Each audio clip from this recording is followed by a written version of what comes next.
కూటమి ప్రభుత్వ నేతలు అక్రమ కేసులు పెట్టి వైసీపీ కేడర్ని వేధించాలని చూస్తున్నారని వైసీపీ పబ్లిసిటీ వింగ్ రాష్ట్ర అధ్యక్షుడు కాకుమాను రాజశేఖర్ మండిపడ్డారు. కూటమి నేతలు ఎంత అణిచివేయాలని చూస్తే తాము అంత పెద్దగా ఎదుగుతామన్నారు. వైసీపీ అధినేత వైఎస్ జగన్ కు వస్తున్న ప్రజాదరణను చూసి సీఎం చంద్రబాబుకు వెన్నులో వణుకు పుడుతోందన్నారు. రైతుల పరామర్శకు మాజీ సీఎం వైఎస్ జగన్ వెళ్లినప్పుడు వేలాదిగా జనం తరలివచ్చారని కాకుమాను తెలిపారు. నేడు అమరావతిలో కాకుమాను రాజశేఖర్ మీడియాతో మాట్లాడారు. వైఎస్ జగన్ కు వస్తున్న ప్రజాదరణను చూసి సీఎం ఓర్చుకోలేకపోతున్నారు, అందుకే అక్రమ కేసులు పెట్టి మా కేడర్ని వేధించాలని చూస్తున్నారన్నారు. పొదిలిలో రైతులపై అక్రమ కేసులు పెట్టారు. రైతుల పరామర్శకు వైఎస్ జగన్ వెళ్లినప్పుడు వేలాదిగా జనం తరలివచ్చారు. హెలీప్యాడ్ నుండి పొగాకు బోర్డు దగ్గరకు వెళ్తుండగా టీడీపీ గూండాలతో దాడి చేయించాలని చూశారు.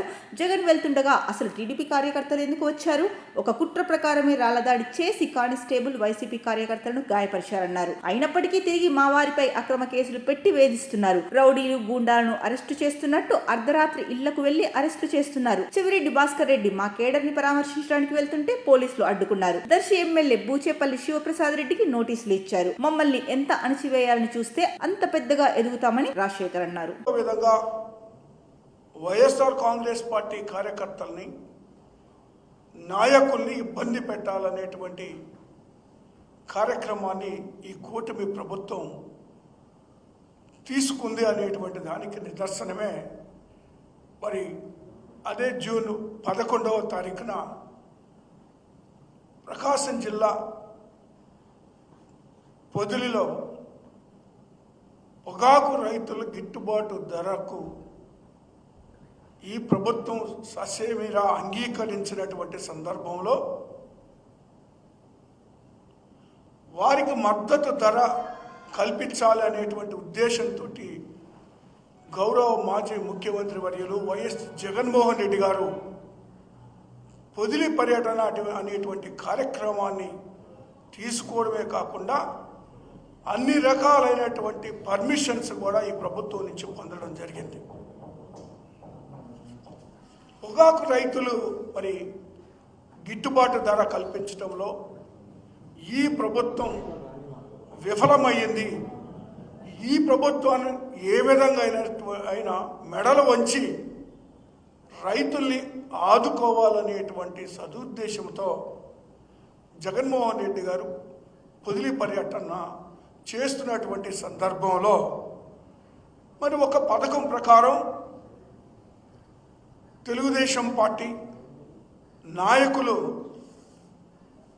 మరి ఏదైతే జగన్మోహన్ రెడ్డి గారు పొదిలిలో దిగి హెలీప్యాడ్ దగ్గర నుంచి ఈ యొక్క పొగాకు వేలం కేంద్రానికి దగ్గరికి వస్తున్నారో ఆ దారిలో మరి తెలుగుదేశం పార్టీ కార్యకర్తలు, గూండాలు, కొందరు మహిళల్ని కలుపుకొని ఆ కాన్వాయ్పై దాడి చేయడం జరిగింది. రాళ్ళు విసరడం జరిగింది, చెప్పులు వేయడం జరిగింది. ఎంత దురదృష్టకరం అంటే రైతులకి గిట్టుబాటు ధర కల్పించాల్సినటువంటి ఈ ప్రభుత్వం వాళ్ళను పరామర్శించడానికి వస్తున్నటువంటి వైఎస్ జగన్మోహన్ రెడ్డి గారి మీద, కాన్వాయ్ మీద దాడి చేయాలనేటువంటిది ఎంత దురదృష్టకరమో ఒకసారి అర్థం చేసుకోవాలి. వాళ్ళు చేసినటువంటి ఆ దాడిలో మరి వైఎస్ఆర్ కాంగ్రెస్ పార్టీ కార్యకర్తలు దెబ్బలు తిన్నారు, మరి ఒక కానిస్టేబుల్ దెబ్బతిన్నారు. ఆ సందర్భంగా మరి ఏదైతే జగన్మోహన్ రెడ్డి గారి కార్యక్రమాలకు అసలు ఈ తెలుగుదేశం పార్టీ కార్యకర్తలకు, నాయకులకు సంబంధం ఏంటి? వాళ్ళు అందులో పాల్గొనవలసిన అవసరం, అందులో రావాల్సిన అవసరం ఏంటి? వచ్చినటువంటి కారణం కేవలం రాళ్లు వేసి వీళ్ళని గాయపరచాలనేటువంటి ఉద్దేశం అనేటువంటి స్పష్టంగా కనపడతా ఉంది. దీన్ని బట్టి ఈ ప్రభుత్వం కుట్ర ఏ విధంగా అమలు పరుస్తుందో ఒక పథకం ప్రకారం అనేటువంటిది కూడా మనం అర్థం చేసుకోవాల్సినటువంటి అవసరం ఉంది. మరి ఆ విధంగా మరి రాళ్ల దాడి చేసింది వాళ్ళు, మరి కానిస్టేబుల్ గాయం అవ్వడానికి కారణం వాళ్ళు, వైఎస్ఆర్ కాంగ్రెస్ పార్టీ కార్యకర్తలకు గాయాలు అవ్వడానికి కారణం వాళ్ళు. కానీ విచిత్రం ఏంటంటే పోలీసులు కేసులు పెట్టింది మాత్రం వైఎస్ఆర్ కాంగ్రెస్ పార్టీ కార్యకర్తల మీద, నాయకుల మీద. ఇంతకన్నా దారుణం ఏముంటుంది వీళ్ళ పరిపాలన? ఈరోజు ఈ యొక్క వీళ్ళ పరిపాలన చూస్తూ ఉంటే ఆశ్చర్యం వేస్తూ ఉంది.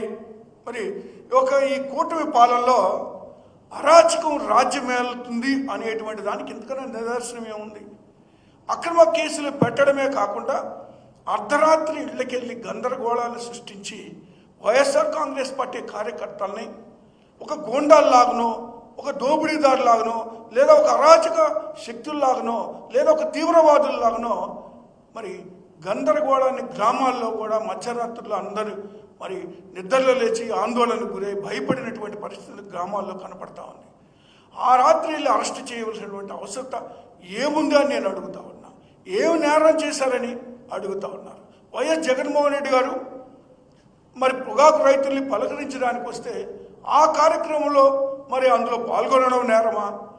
మరి ఆయన్ని చూసేందుకు పలకరించేందుకు వచ్చినటువంటి అభిమానులు కార్యకర్తలను తప్పుగా ఏ విధంగా అనుకుంటారు? ఈ విధమైనటువంటి విధానానికి స్వస్తి పలకాల్సినటువంటి అవసరత ఉంది అని నేను ఈ కూటమి ప్రభుత్వాన్ని హెచ్చరిస్తా ఉన్నా. పోలీస్ వ్యవస్థ చూస్తే ఇంకా ఆశ్చర్యంగా ఉంది. ఈరోజు మరి ఆంధ్రప్రదేశ్లో పచ్చ చొక్కాలు వేసుకొని వాళ్ళ యొక్క కాకి చొక్కాలని పక్కన పెట్టి కొందరు పోలీసులు పనిచేస్తూ ఉన్నారు. అంటే ఈ పోలీసు వ్యవస్థకే మచ్చ తెచ్చే విధంగా, సిగ్గుపడే విధంగా ఈ యొక్క పోలీసు వ్యవస్థ ఈరోజు ఆంధ్రప్రదేశ్లో కూటమి నాయకుల అడుగులకు మడుగులొత్తుతూ పనిచేస్తున్నారనేటువంటి మాట మనం చూస్తూ ఉన్నాం, ప్రాక్టికల్గా చూస్తూ ఉన్నాం. అయితే నేను ఒకటి మాత్రం స్పష్టంగా చెప్పదలుచుకున్నాను. మరి పొగాకు రైతులకు మద్దతుగా ఈ జగన్మోహన్ రెడ్డి గారు తలపెట్టినటువంటి పోరుబాట ర్యాలీలో పాల్గొనడమే తప్పుగా మరి ఈ కూటమి భావిస్తూ ఉంది. మరి ఆ యొక్క విధానాన్ని ఇలాగే కొనసాగిస్తే మరి రాబోయే రోజుల్లో వీళ్ళంతా కూడా తగిన మూల్యం చెల్లించుకోవాల్సినటువంటి పరిస్థితులు ఉంటుంది అని నేను చెప్పదలుచుకున్నాను. ఎందుకంటే జగన్మోహన్ రెడ్డి గారిని మరి కలిసి ఆయనతో మరి ప్రజలు వేలాది మందిగా నడుస్తుంటే అది చూసి వీళ్ళు జీర్ణించుకోలేకపోతా ఉన్నారు, అసహనంతో రగిలిపోతున్నారు. మరి పాలకులు మరి ఈ విధమైనటువంటి కడుపు మంటను చల్లార్చుకునేందుకు పోలీసుల్ని వైఎస్ఆర్ కాంగ్రెస్ పార్టీ నాయకులపై, కార్యకర్తలపై ఉసుగొల్పుతూ ఈ అక్రమ కేసుల కార్యక్రమాన్ని కొనసాగిస్తూనే ఉన్నారు. మరి దీనికి మరి అంతమేంటి అని ఒక్కసారి ఆలోచన చేస్తే ఖచ్చితంగా మరి ఈ రాష్ట్రానికి వైఎస్ఆర్ కాంగ్రెస్ పార్టీ అధికారంలోకి రావాల్సిందే, జగన్మోహన్ రెడ్డి గారు మళ్ళీ ముఖ్యమంత్రి కావాల్సిందే.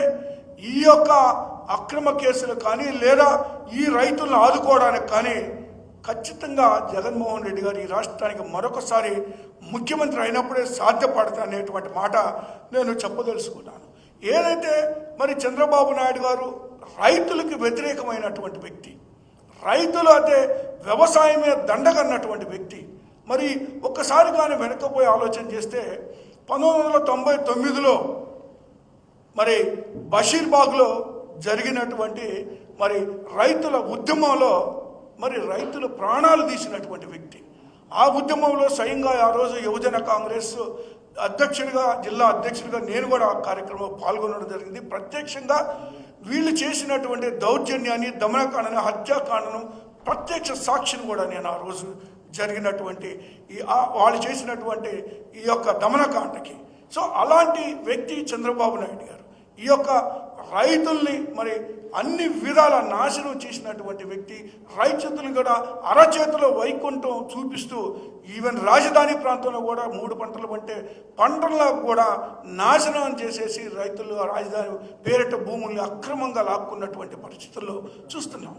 రైతులు ఇంకా మోసపోతానే ఉన్నారు, ఈ కళ్ళబొల్లి మాటలకి మరి మోసపోతానే ఉన్నారు. మరి ఒక పక్క చూస్తే మరి మొన్న అరెస్ట్ అయినటువంటి కేసు సంబంధించినటువంటి పోలీస్ స్టేషన్లో వైఎస్ఆర్ కాంగ్రెస్ పార్టీ కార్యకర్తల్ని అరెస్ట్ చేసి పోలీస్ స్టేషన్లో పెడితే వాళ్ళను పరామర్శించడానికి, వాస్తవాలు తెలుసుకోవడానికి మరి అక్కడికి వెళ్ళినటువంటి చెవిరెడ్డి భాస్కర్ రెడ్డి గారి మీద కూడా దౌర్జన్యం చేయడం, చెవిరెడ్డి భాస్కర్ రెడ్డి గారు మరి కార్యకర్తలు కలవడానికి మరి వెళ్తే ఆయన అనుమతించకపోవడం, వెనక్కి నెట్టేయడం, పోలీసులు దౌర్జన్యం అనేటువంటిది స్పష్టంగా చూసాం. కనీసం కార్యకర్తలకి ఏం జరిగిందనేటువంటిది తెలుసుకునేటువంటి క్రమంలో భాగంగా మా నాయకుడు చెవిరెడ్డి భాస్కర్ రెడ్డి గారిని కూడా మరి అనుమతించకపోవటాన్ని బట్టే మరి ఎంత కఠినంగా వ్యవహరిస్తున్నారు ఈ యొక్క పోలీసు వ్యవస్థ అనేటువంటి దాన్ని అర్థం చేసుకోవాల్సినటువంటి అవసరం ఉంది. అక్రమంగా అన్యాయంగా నిర్బంధించి మరి వాళ్ళని కలవనీయకుండా చేయడం ఎంతవరకు సబబో కూడా ఒకసారి ఆలోచన చేసుకోవాలి. మరొక పక్క చూస్తే స్థానిక శాసనసభ్యుడు మరి జిల్లా వైఎస్ఆర్ కాంగ్రెస్ పార్టీ అధ్యక్షుడు అయినటువంటి బూచపల్లి శివప్రసాద్ రెడ్డి గారికి ఒక నోటీసు పంపుతారు పోలీసులు. ఇది ఇంకా విచిత్రం. శాంతి భద్రతలో కాపాడనందుకు లేదా కాపాడలేనందుకు మరి మీ మీద కేసు పెడుతున్నామని ఒక నోటీసులు ఇస్తారు. ఇది ఆశ్చర్యంగా ఉంది. దానికి శివప్రసాద్ రెడ్డి గారు సమాధానం చెప్పారు. శాంతి అయ్యా, నేను ఎమ్మెల్యేని, శాంతి భద్రతలు కాపాడవలసినటువంటి బాధ్యత పోలీసు వ్యవస్థ మీద ఉంది, కానీ ఒక ఎమ్మెల్యే మీద లేదు. కనీసం అయ్యేనా తెలుసుకొని నోటీసులు ఇవ్వండి అని చెప్పారు. ఇంతకన్నా దౌర్భాగ్యం ఏముంటుందండి? ఒక శాసనసభ్యుడిని మరి ఈ విధంగా శాంతి భద్రతలు కాపాడలేదు అని కేసు పెడతారంటే ఎవరైనా? కనీసం పోలీసు వ్యవస్థ ఏ విధంగా పనిచేస్తుంది, ఈ లా అండ్ ఆర్డర్ అనేటువంటిది అయితే లేదంటే ఈరోజు ఆంధ్రప్రదేశ్లో రెడ్ బుక్ రాజ్యాంగాన్ని అమలు పరుస్తున్నారు తప్పితే డాక్టర్ బిఆర్ అంబేద్కర్ గారి యొక్క రాజ్యాంగాన్ని మరి అమలుపరచకుండా దాన్ని తుంగలో తొక్కి మరి రాజ్యాంగానికే అవమానపరిచే విధంగా వీళ్ళు వ్యవహరిస్తున్నటువంటి తీరు చూస్తుంటే ఆశ్చర్యంగా ఉంది. అందుకే కార్యకర్తలు చూస్తే మరి జగన్మోహన్ రెడ్డి గారు వెంట మీరు ఎన్ని అరాచకాలు చేసినా, ఎన్ని అడ్డుకున్నా, మరి ఎంత భయానక వాతావరణం సృష్టించిన అక్రమ కేసులు పెట్టినా కార్యకర్తలు జగన్మోహన్ రెడ్డి గారు, నాయకులు జగన్మోహన్ రెడ్డి గారు వెంట నడవడానికి ఈ యొక్క ప్రభుత్వం చేసేటువంటి, ఈ కూటమి ప్రభుత్వం చేసేటువంటి అరాచకాలను అడ్డుకునేందుకు వెనకాడే ప్రశ్నే లేదు. ఖచ్చితంగా ప్రజలకు జరిగేటువంటి అన్యాయం, ముఖ్యంగా రైతులకు జరిగేటువంటి అన్యాయాన్ని ఎదుర్కొనడానికి మరి సర్వం సిద్ధంగా, ఎప్పుడు సిద్ధంగా ఉంటాం. మీరు ఎంత అణిచివేయాలని చూస్తే అంత ముందుకు రావడం జరుగుతుంది, అంత మరి ప్రజల పక్షాన నిలబడడం జరుగుతుంది. అరచేతితో మరి మీరు సూర్యోదయాన్ని అడ్డుకోవాలనేటువంటి ప్రయత్నం మానుకోవాలి. మీరు ఎంత అడ్డుకున్నా ప్రజల పక్షాన నిలబడి తీరుతామని